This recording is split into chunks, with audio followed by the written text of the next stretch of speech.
Welcome to the live roundtable.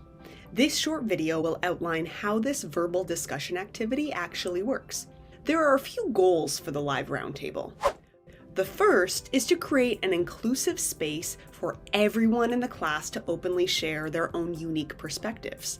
We are going to be actually speaking and listening to each other and learn to build on, challenge, and question each other's ideas in a respectful and constructive manner.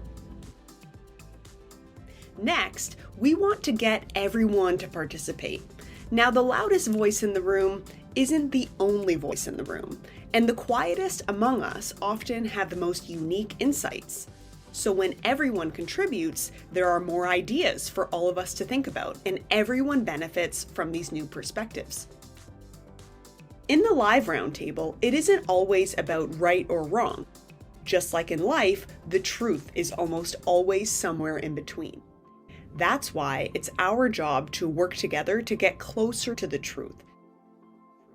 And remember that it's okay to change our minds.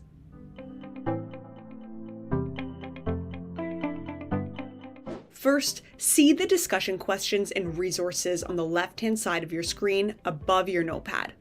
Before the discussion starts, and during the discussion, you can write down any notes or ideas about what you'd like to say out loud. Your teacher can see these notes, so you could still get credit for your ideas even if you don't get the chance to say them out loud. Your peers cannot see your notepad. Once the discussion starts, you will see 4 buttons on the bottom of your screen: New Idea, Challenge, Build On, and Question. If you'd like to contribute to the discussion, simply press one of these buttons to tap in. You can also type a small text description of what you'd actually like to say. So if my idea is about cheese, then I could type it in there and everyone can now see I have a new idea about cheese. So, who speaks first? To start, your class might use the queue system. The teacher or the assigned student moderator will be able to add students to the queue. Only 3 people can be added to the queue at a time, and when it's your turn to speak, you will be in the speaker position. After you've had the opportunity to be in the speaker position, then you simply tap out, and it'll automatically go to the next person in line. So if you're waiting, just hold tight until you're added to the queue. While people tap into the discussion, you can click the ear icon to encourage them to speak up, and you can also click the applause if you like what they have to say.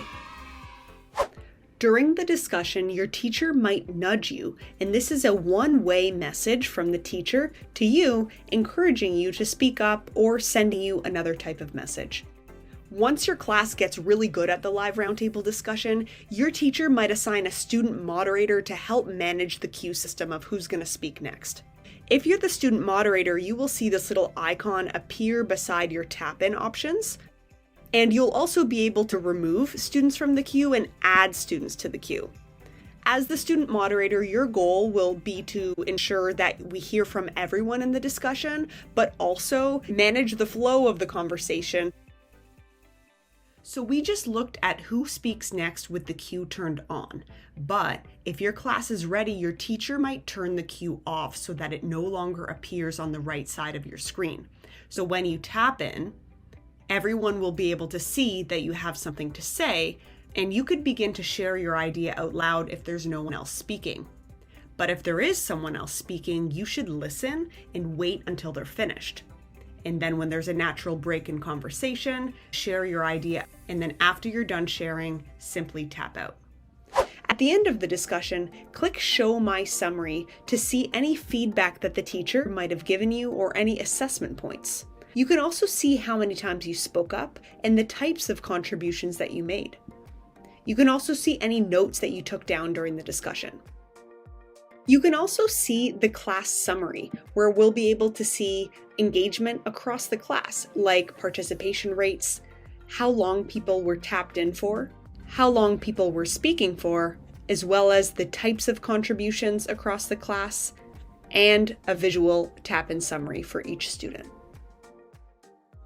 So if you find yourself contributing a little too much, think about how you can invite others to join the conversation. And if you're afraid or unwilling to speak, remember that you are capable of producing amazing ideas and your voice deserves to be heard. That's a wrap. Click any of the articles linked below this video to learn more about the live roundtable. Remember, we're all in this together. Good luck, have fun, and stay curious.